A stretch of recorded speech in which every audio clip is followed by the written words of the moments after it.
Coming up on the Rockbridge Report, Buena Vista Police added cameras downtown. We have how residents are feeling.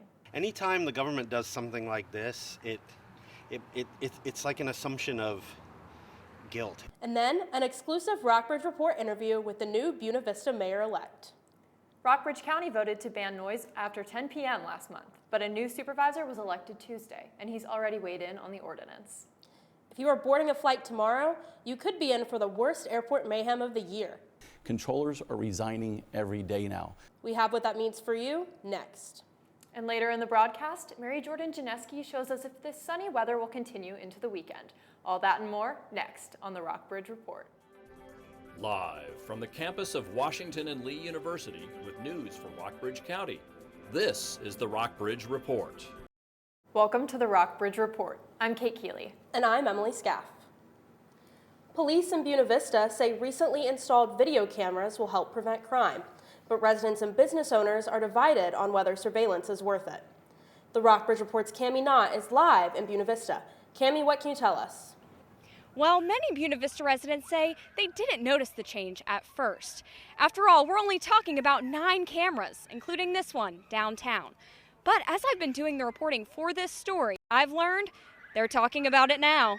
David Bingham likes to take his 9-year-old daughter, Julia, to downtown Buena Vista for a soda on the weekends. But he says new cameras above the streets have changed how he feels about their trips. It would definitely make a difference now that I know that those are there, and it's really uncomfortable that I didn't know. He still takes his daughter downtown, but says it's hard not to think about being watched. Anytime the government does something like this, it's like an assumption of guilt. Police say 9 Verkada security cameras were installed last month, 3 dome cameras downtown, and 6 license plate readers at city entry points. The system was funded through a federal grant. We're not trying to hide them. They're right out in the open. You can't miss them. Hanley says the dome cameras cover public areas like Magnolia Square, but aren't watched 24/7. Footage automatically deletes after 30 days unless it's used in an investigation. The license plate recognition cameras flag specific tags tied to Amber Alerts or stolen vehicles. The data isn't linked to state or national databases. Hanley says the cameras aren't an invasion of privacy. Anything that can happen in public view is not protected by the Fourth Amendment. We don't have audio recording on those cameras. Asunder Coffee Roasters owner Stephanie McCoy says the cameras add an extra layer of protection for small businesses downtown. If somebody walks out of here and my cameras don't catch them, that camera's going to. And especially if they drive away or steal something. Bingham says the system may not be as effective as police hope. If there's 3 cameras in town, all you do is go where the cameras aren't. Chief Hanley says the department hasn't decided whether or not they'll apply for another grant to add even more cameras.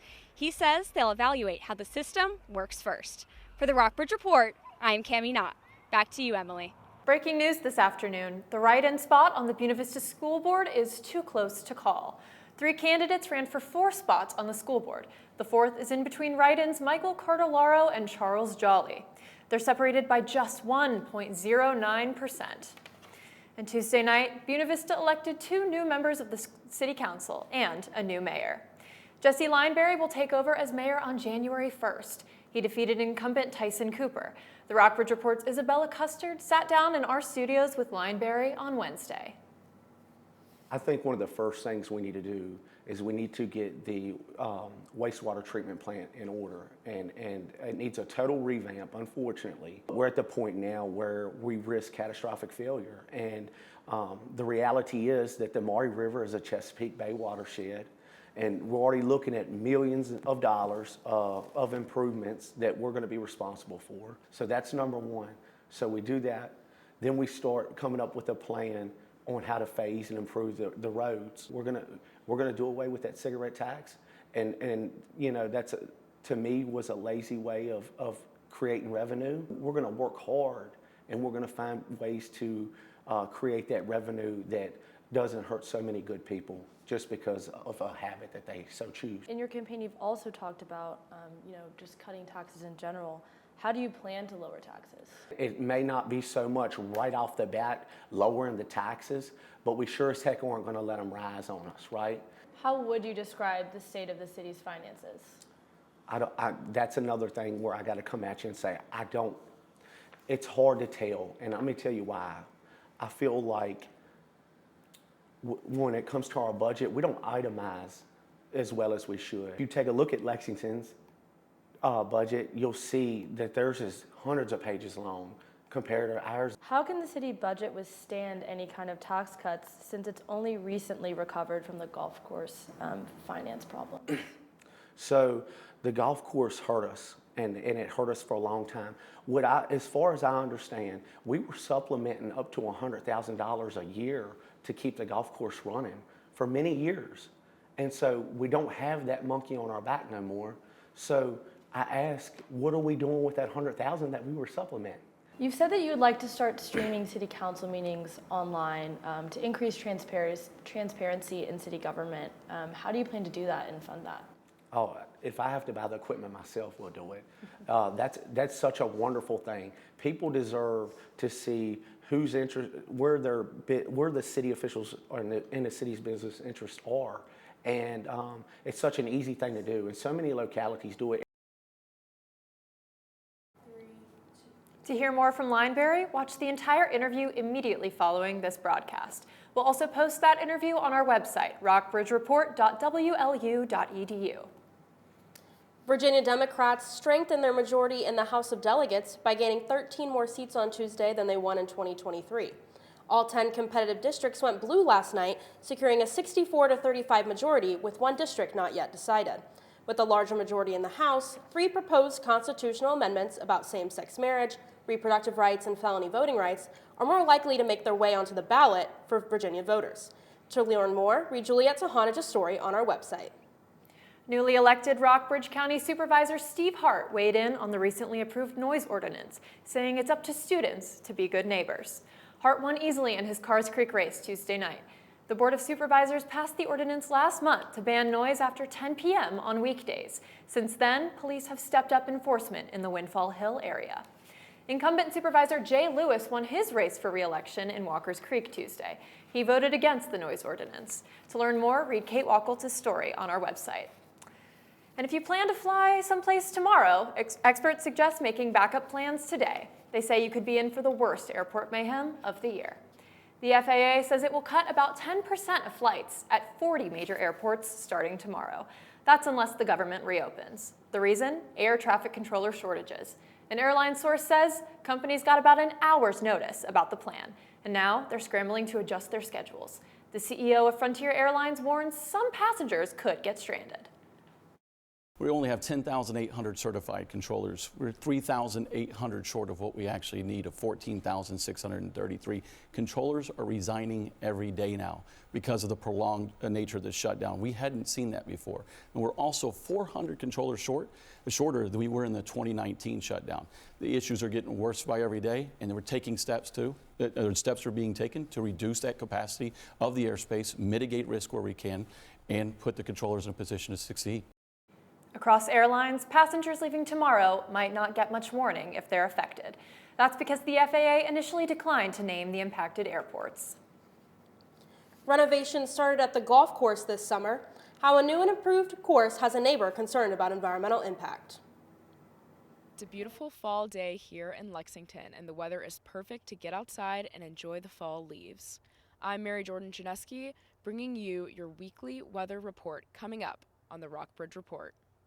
And right when we come back, a grant is helping students prepare for the workforce. How much money it is and what that means for local students, next. Welcome back to the Rockbridge Report. A one-time economic development grant will fund new equipment for several training programs to prepare students for the workforce. Rockbridge County and Lexington received more than $169,000 from a Growth and Opportunity for Virginia grant earlier this month. Caroline Schimpf reports. Students who study advanced manufacturing at Rockbridge County High School's CTE Center work mostly with wood products and basic metalworking right now. Beginning next year, they will learn how to use more modern tools, like heavy machinery that they will encounter in the real world. Being able to compare what we do with what they do out in the workforce just gives us that one step closer to be able to just benefit the student, but benefit our area. That's thanks to a one-time $169,000 grant to Rockbridge County in Lexington from Go, Virginia. Cybersecurity students also will get a chance to earn advanced certifications they need to land jobs. Depending on which tests we're doing, is anywhere from $100 to $300, and so it's a significant cost, and we get to cover those expenses for our students. The bulk of the grant will be used to buy equipment like a forklift and a pneumatics and hydraulics simulator. The hydraulics and pneumatics will allow us to talk about the mechanics of manufacturing and how a facility is operated. County Economic Development Director Brandy Flint says the grant's benefits are personal for her. For me, being from here, knowing that my family members will be coming through, my friends' kids will be coming through, it's really exciting to know that we've done something to support them. Owen says he wants to buy everything by the end of the fiscal year in June.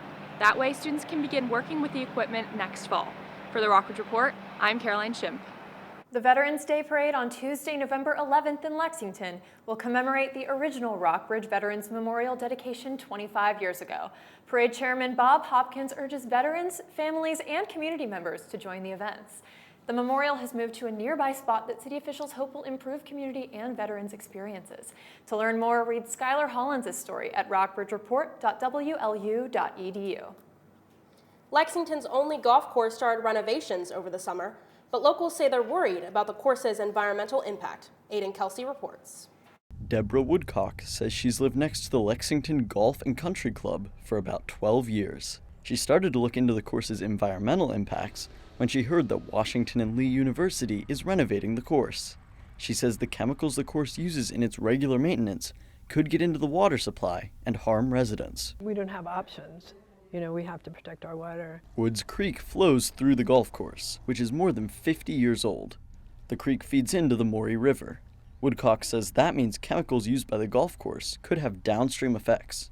WNL Treasurer Steve McAllister says the university has taken this into account. I think we're trying to be responsible stewards. Environmental consultant Pace Analytical tested the water quality in the wells on the course over the summer.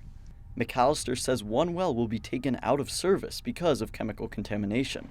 But Woodcock says it's not enough. Maybe you're not going to use that water, fine, but the groundwater is contaminated. WNL and the golf course applied for state approval for a surface water withdrawal permit, which regulates construction around waterways like Woods Creek.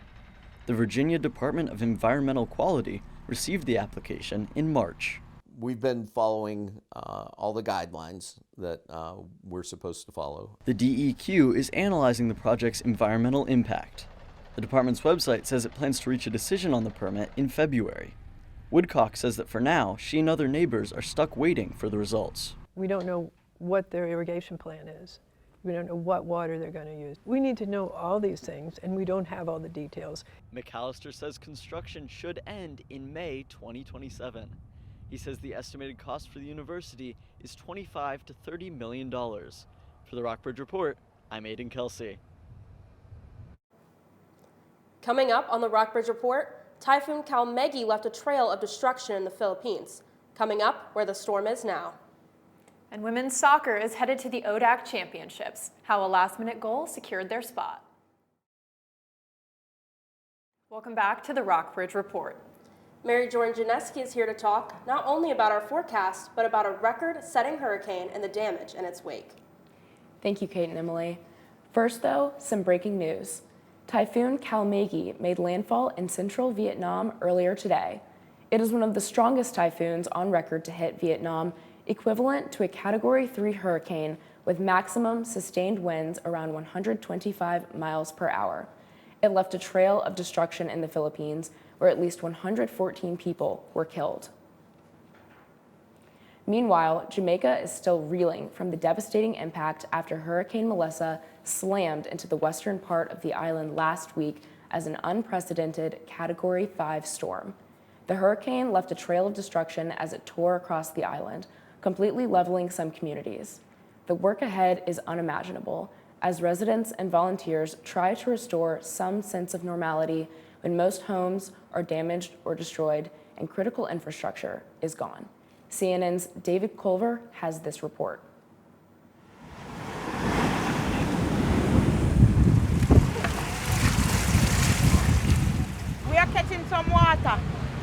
because that's the only way we can get water. We are damaged here in Jamaica, real bad.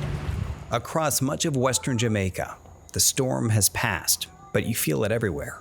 Survival mode has kicked in. In here in Belmont, we are very distressed and we really need some help because you have persons who are very homeless and we don't really have any food supplies. This is where you live here? Now they're coming to terms with what's left, and for many here, it's not much. This was your bed? Yeah, I'm in my bed. Look at your bed, mashed up. It's all mashed up, you're right. You're right. There's one here. This is one of our neighbor house also. Her house destroyed also. Everybody house in this community is very destroyed. We don't see nobody. And that I keep on wondering. We have suffered here and nobody comes to assist. You know how we even get some things like these? It's persons who are going around in vehicle and giving out a little portion of tokens. As one resident pointed out, even if a house is still standing because of concrete, most likely the windows were shattered and water got in, sand got in, furniture, clothes, all their belongings destroyed. I mean, it just continues, it's endless. I mean, you look up there and it just goes all the way up. Taking a look at our live shot from Buena Vista, we can see the beautiful Blue Ridge with clear blue skies and low winds today. Taking a look at our current conditions, our high sits at 64 with a low of 33. Our barometric pressure reached 30.16 inches with wind speeds at 0 miles per hour. It's been a dry day today with humidity at 22%.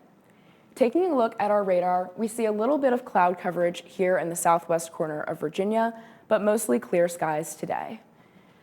Our regional conditions are looking mostly sunny across the board, with it being 66 in Roanoke and 63 in Covington, 64 and 64 in both Buena Vista and Lexington, while Stanton is a little bit cooler at 61 and sunny, Charlottesville 60 and sunny, and Lynchburg 66 and sunny.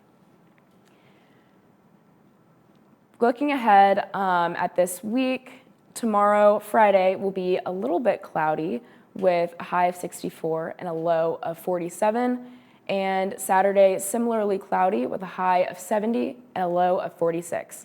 Sunday, we'll get some rain with a high of 68 and cooler temperatures with a low of 32.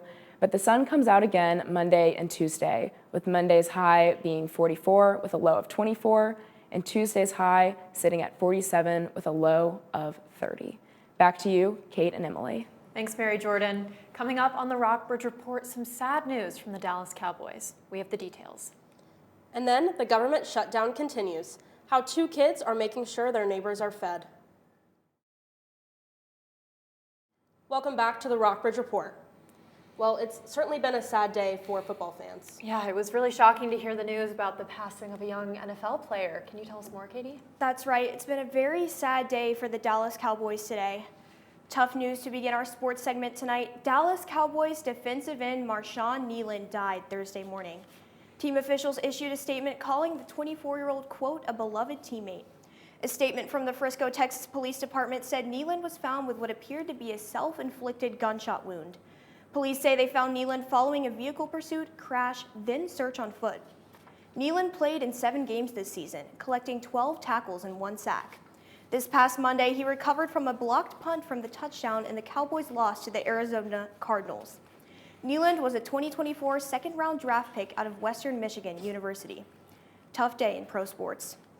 Washington and Lee men's and women's soccer are plowing through the ODACs this week. Last night, the women's team beat Bridgewater 3-2 in overtime. Sarah Zimmerman scored the game-ending goal in the 99th minute. Also yesterday, the men's team beat Hampden-Sydney 2-0. This Saturday, both teams will play in the ODAC finals. The women's team will play at home against Virginia Wesleyan at 2 p.m., and men's soccer will travel to play the University of Lynchburg. But the soccer teams aren't the only ones to play this Saturday. Volleyball will play in the Emory National Invitational in Atlanta. Men's and women's swimming, equestrian, and women's basketball will also be on the road. If field hockey takes a win tonight, the team will play here at home in the ODAC Championships. The team destroyed Roanoke College 3-0 on Tuesday in the quarterfinals. They travel to Winchester tonight to play Shenandoah University in the semis. Roanoke College has a football team for the first time since 1942. The team is traveling to Lexington to take on the Generals this Saturday for W&L Senior Day. They will play at 1 p.m. This past weekend, the women's cross-country team won the 2025 ODAC Championship for the 21st time in program history. This is the second straight for the team. Olivia Ward repeated as the ODAC individual champion and was named ODAC Runner of the Meet. Lydia Harvey followed as the runner-up and brought home the title of Scholar Athlete of the Year. Over at VMI, the men's basketball team is off to a strong start. The team defeated Johnson & Wales on Monday 122-57. The team will play again tomorrow at Southern Indiana. Over in Buena Vista, SVU women's soccer is headed to the USA South Championship after 2 big wins. Women's soccer took down Meredith College 2-0 on Saturday, and last night the team absolutely demolished Greensboro 9-0. Also yesterday, women's volleyball lost 3-0 to Greensboro College, and men's basketball lost 56-84 against the University of Richmond. Lots of updates on sports. Back to you, Emily. Neighbors are showing up for one another to keep bellies full during this shutdown. As Steve Mailing found out, even younger folks are making a difference. Every day, Franklin High School freshman Cash Claxton gets a snack when he comes home from school. I thought about people who don't know where their next meal is coming from. I felt like a sympathy for them, and I wanted to help out. The Claxtons saw a similar effort when they lived in Kentucky. That should be good. Neighbors leaning on each other, pooling resources for families in need. It's exactly what Cash and his sister Cora decided to do. More than 300 bags, and we went to every door, and we tied each bag with white ribbon into a bow on the doorknob. And attached this note explaining their efforts to help Graceworks Ministries. Every year we serve about 15,000 local neighbors who are experiencing food or shelter insecurity. CEO Alicia Bell says the nonprofit has served mid-state neighbors for 30 years, and the need around the holidays, especially with SNAP, is high. Graceworks is built for times like this. Folks like this are able to make that happen because we know the community is going to respond and fill the gaps when we need it. You see, the Claxtons didn't just supply a couple meals. Their pantry raised over 2,800 pounds of food and supplies for Graceworks, which Bell says will allow for 38 families to fill their cart of groceries, and one cart lasts one family around 2 to 3 weeks. Once we got home, we weighed it all. It was way more than we expected. 38 families is a powerful number. One family is a powerful number because we have seen the power of a cart of food change someone's trajectory. Cora and Cash say they don't plan to stop at just this one-time donation. It's the goal to get it more throughout the whole of Tennessee. I think it's a great way to support your community. I think And every bag counts. Yeah. That's all for the Rockbridge Report. Stick around for the full interview with Buena Vista Mayor-elect.